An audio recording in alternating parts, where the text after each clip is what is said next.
dreading Dana White's announcement because I'm expecting him to announce Volk versus Lopez, the one that the fans want to see. I'm happy that that wasn't it, but I'm still worried that that's the one that they're going to do. And I was getting locked and loaded for another rant video.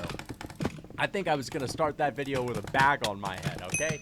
But you know what? These are the fights we needed. We also have, this is going to be the last thing that I discuss in this video, Poirier coming out of retirement. Is anyone really surprised? I mean, listen, Poirier's been milking retirement for the last 3 years. I've not believed it once. But here, Full Violence, they posted a poster of Poirier versus Diaz since the UFC is now doing Zuffa Boxing. Poirier's interested in this. It's a big money fight if it happens. Nate Diaz 100% would jump on this opportunity. And I love the Full Violence post. It was like, you know, they're playing the song Scars. Okay. I don't know the lyrics, but it's like, the fucking Full Violence caption is so funny. Dustin reveals the only fight he'd come back for is a boxing match against Nate Diaz. Yeah, first off, I don't buy that at all. Dustin would fight Conor McGregor in a heartbeat, all right? If Khabib wants to come out of retirement, Poirier's taking that payday too. All right, and so they say, so you're telling me there's a chance? You're telling me there's a chance? Really? Come on, dude. You're telling me there's a chance? That's the kind of thing you say when Khabib teases a comeback. And not even for MMA, just for like a grappling event. You're like, so you're telling me there's a chance? Poirier fought a couple of months ago, dude. Poirier's come out of retirement dozens of times. What's this whole, why are we giving off this energy of, oh my God, it's shocking, anything for Poirier back? And then the fucking song. And somewhat down and down.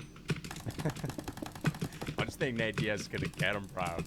Dude, I love this fight because even though Poirier should be expected to just fucking destroy Nate Diaz for 12 rounds straight, there are gonna be some freaking Diaz fanboys. Keep in mind, Diaz fans, they don't take into account aging. They don't take that into account. They look at Nate Diaz as the same guy that he was in 2016. They're gonna be picking Nate because like they still think Nate Diaz in a 12-15 rounder, he's the King Kong of the world. Nobody can ever beat Nate Diaz if a fight doesn't have rounds. Doesn't matter who it is. If you're fighting over a bone with Nate Diaz, he's getting that bone. But yeah, we're not going to talk about this at the end of the video since I just talked about it there. But hey, come on, man. What is this? But either way, let's talk about Tsarukyan versus Dan Hooker. I am going to call out the UFC real quick before I get into how great these fights are. But, you know, come on. The Usman fight was there. I know Kamaru Usman is holding out for a title shot. He's delusional if he thinks he's going to be fighting for the belt next. He's just not. That's not even about whether or not he deserves it. Like, he's not going to fight for the title next. The UFC is going to reward people that are active. They could have done Muhammad versus Usman, but I'm cool with this, okay? These are awesome fights. These are great. We needed to see Arman Tsarukyan fight one more time, and everyone's been complaining about the fact that the lightweight division is log-jammed. No one's fighting. It's the inactivity division. Nobody wants to take a risk and fight in case they lose and they can't get a title fight, or if they sign for a fight and then the UFC ends up booking Ilia Topuria for the card the week after versus someone else. Shout out to Arman Tsarukyan for signing on the dotted line and putting himself at risk of losing a fight and then not getting a title fight. And also, he just needed to fight because he's not fought since UFC 300. And before that, I think the last fight that he had prior to that was against Beneil Dariush. We're talking 2 years if we want to go back to that Beneil Dariush fight. So I love it. And Dan Hooker coming off of a win against Mateusz Gamrot. I think this makes sense. If Arman wins this fight, he is going to be fighting for a title. And I guess this means that it's either going to be Paddy Pimblett next, because there's no way in hell that they're rewarding Rufus with his mentality. Either retire or bust. There's no way that's going to happen. And if it's not Paddy Pimblett, which to be honest, even though I wouldn't mind seeing Topuria fight Pimblett versus Topuria wait until next summer to fight, Pimblett just doesn't deserve a title fight after beating Michael Chandler. Okay? So it's either Pimblett or the winner of this. And I think it's going to be the winner of this most likely because, again, I just think Ilia Topuria is going to be one of those champions that doesn't really fight a lot. And I think Arman Tsarukyan is going to go in there and butcher Dan Hooker, and I think he's going to finish him in 2 rounds. That's my prediction. I know that Mateusz Gamrot couldn't finish him, and it's a lot easier said than done when it comes to, well, Dan Hooker's a striker, and he's just going to get taken down, and he's going to get his ass kicked. We all expected Gamrot to do that, and that typically doesn't really happen with Dan Hooker, but, you know, Gamrot is a different kind of grappler than Arman Tsarukyan and Islam Makhachev, okay? When Dan Hooker fights Mateusz Gamrot, it's a scrappy 3-round fight because Gamrot doesn't have a submission game. He doesn't have great control on the ground. He doesn't have great ground and pound. He's a smudger. He's a wrestler that can take you down, and you'll pop right back up. But when he's in the cage with a guy like Tsarukyan and Makhachev, best submission artist in the UFC, Islam Makhachev, best ground and pound in the UFC, Arman Tsarukyan. Both better grapplers than Mateusz Gamrot. And here come the comments. Bro, you do realize that Gamrot beat Tsarukyan. Yeah, it was a 4-1 robbery. Either way, yeah, Tsarukyan is way more dangerous than Gamrot on the ground. He actually finishes people. The point is, I think Tsarukyan's wrestling, I think his control, I think his ground and pound, and his physicality, they're all strong enough to where I think he's going to be able to finish Dan Hooker on the ground. I think it's going to be a domination. And his striking has improved over the years.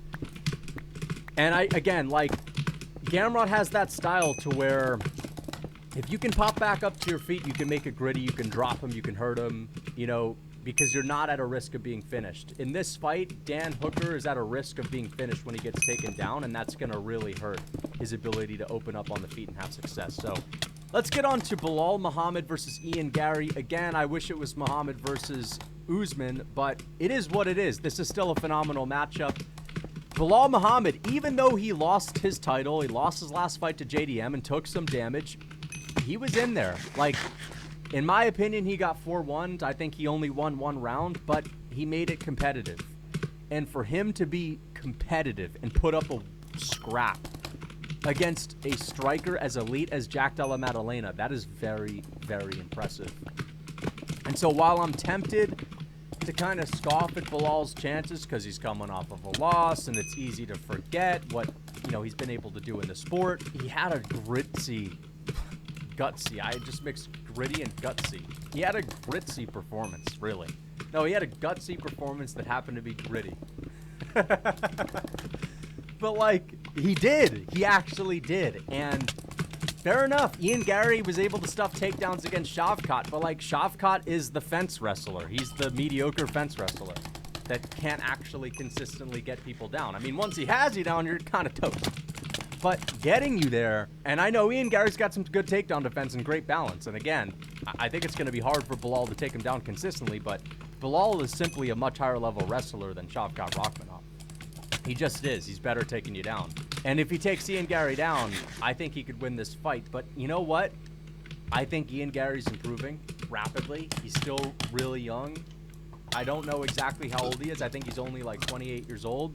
And he just had the best performance of his entire career, schooling Carlos Prates. And I know people are going to say, schooling him? He was crawling around in the 5th round. Okay, yeah, but he schooled him for 4 rounds. How about those first 4 rounds? How about you talk about those? Ian Garry schooled him, basically was unhittable, and is a master at keeping distance. Now, the problem in this one for Garry, though, okay, is that even though I think he's a master at keeping distance and he's got great balance and good takedown defense and he's going to have a really tricky style for a guy like Belal Muhammad, okay, who's just going to have a difficult time getting on the inside of Ian Garry's range, he just doesn't have any power, Garry. Garry just does not have a lot of power in his hands. And Belal is the kind of guy to where even if he's getting schooled on the feet early, you saw him fighting JDM. He's just in JDM's face, willing to take damage. He's just running in range on Leon Edwards, willing to take damage. Belal's so tough and he's got such a good chin that I think he's going to have no qualms about barging forward like the local barge, what I've always said Marvin Vettori should do, and just taking a couple of shots to give his own and then shoot a takedown. And again, I think this is a 5-rounder, so it's actually going to be tricky for him. And even though he did beat Leon Edwards decisively. It was still kind of close. It was kind of competitive. I believe Leon took a couple of rounds in that fight. And I think Gary's just better than Leon Edwards. So, you know, this is a tough fight to pick. And that's one of the reasons why I really love this matchup. I really love it because it's a fascinating stylistic matchup. Tall, rangy striker with good takedown defense and good jiu-jitsu versus a short, stocky, volume striker with dominant wrestling, great cardio, someone with physicality that can push a pace. I don't know who I'm going to pick. I honestly don't have a prediction. I could see both guys winning. I'm going to have to watch some tape before making my prediction. I know that I'm sitting on the fence a little bit, but that's why I love this matchup. I don't know who wins this fight. If I have to tell you who I'm leaning Ian Garry because he's the much younger fighter who I think is still rapidly improving. And it's a 5-rounder, and I think in a 5-rounder the pace is going to be a lot slower, something that Ian Garry can work with. But then again, Belal Muhammad can push a crazy pace, so I don't know, man. This is a tough fight to pick. But let me show you guys real quick the card for UFC Qatar. Shamil Devlab-Gaziev, Sergey Spivak, Jack Hermansson, Maitek Odolbai, Alex Perez Asu Almabayev, right off the bat, with the 5 fights that we know of right now. Saryukian, Hooker, Muhammad, Gary, Perez, Asu Almabayev, these others. Like, this is an amazing card. But on top of that, we have Felipe Lima versus Daniel Marcos. And I don't know, correct me if I'm wrong, I believe that Ilia Topuria's brother is on this card, and I believe he's fighting Beksat Almakhan. All right, now, I might be wrong. That might be on the UFC 321 card, on the Aspinall Gone card. And it also may have been canceled. I don't know. I don't know why I didn't see it on this Tapology page. I looked at UFC Qatar before I made this video, and I couldn't find Alexandre Topuria or, you know, Alexander Topuria versus Beksat Almakhan. I don't know why I couldn't find it, but if that's on this card as well, what an amazing card. Unbelievable. That's 7 phenomenal fights. All right. Then, of course, you have A. Yakayev versus Rafael Cerqueira. One of the goated fights, man. Just a hardcore fans fight. This is the one I want to watch at the Apex. I prefer the Apex, you know? And Marek Bujalo versus Denzel Freeman. What an amazing fight as well. No, but that's actually going to be an interesting scrap right there. That's just a good scrap, man. But I'm actually really hyped for this card. The first couple of fight nights in November are rough. They're not great, okay? They're not great. We've got David Onama versus Steve Garcia. I mean, listen, it's not that great. We've got a couple Apex cards. We've got a WMMA event that month as well. But then we have Makhachev versus JDM, absolutely stacked. And it got even more stacked with the addition of Benoit Saint Denis and Beneil Dariush. And also, UFC Qatar, this feels like a pay-per-view. I mean, this is a pay-per-view quality card. Belal Muhammad just was a champion. Arman Tsarukyan being talked about as Ilia Topuria's biggest test after Islam Makhachev. We've all been waiting for him to fight again. Shamil Gaziev, after that big deal he got with the Blobco, I can't imagine how many fans are going to be out there in Qatar supporting Shamil Gaziev, honestly. Like, his popularity has just skyrocketed to the next level. Jack Hermansson moving down to welterweight. Maitek Odolbai, a former lightweight. That's a lighter man still classic right there. I can't wait. So this is a great card. Really looking forward to this. It's time to stop compromising on your diet. Put the sweetie treaties down and enough eating the frosty toasty bite protein cookies just because you see there's protein in them. Guys, there's another world that you can live in, reality, where you can have sweet and tasty comfort foods without bullshit ingredients. And that's why I've created the Real Food Cookbook. That's right. If you want to be able to enjoy comfort foods from around the world made with whole and unprocessed ingredients, from desserts to great dinners, then the Real Food Cookbook is for you.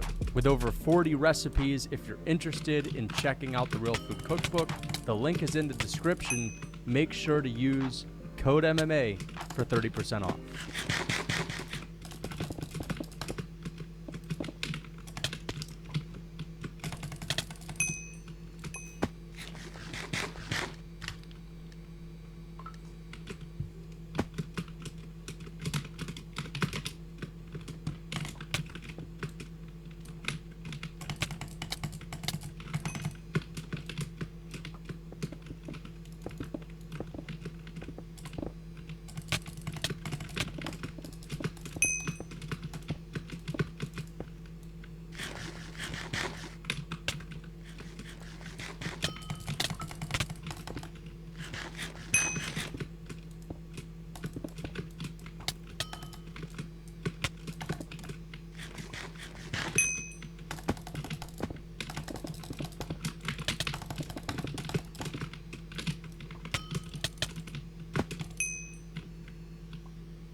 Alex Pereira is so back. I'm not gonna lie, Alex Pereira proved me wrong. He didn't care about the grappling this time, was very comfortable with his hands, and most importantly was moving forward with super aggressive and launched a bomb of a right hand on the money to put Ank out early on the first strike he really landed. Though again, this doesn't change the fact that Alex is still in the tail end of his career. Yes, he did become champion again, but one thing I am for certain is that at 38, he doesn't have that much time left, meaning every one of Alex's next moves and next fights has to be worth his time, and he has to deliberately choose what his next move is.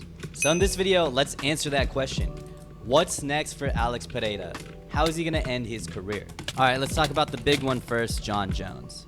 Alex apparently had a huge call out written for Jon Jones, but like the classy man Alex is, held it off because of the tragic passing of Jon Jones' brother, Arthur Jones. But still, the call out was kind of already there, and Alex fighting Jon Jones is definitely on the front of both guys' mind now. If you guys remember last year, Jon Jones was actively avoiding Tom Aspinall all year and tried to justify that a bigger fight for his legacy would be Alex Pereira. Still, ridiculous to even say that, but with Jon Jones retired now and no longer holding the belt, Alex Pereira on the same page and calling out Jon Jones for that fight, and Dana White at least aware and considering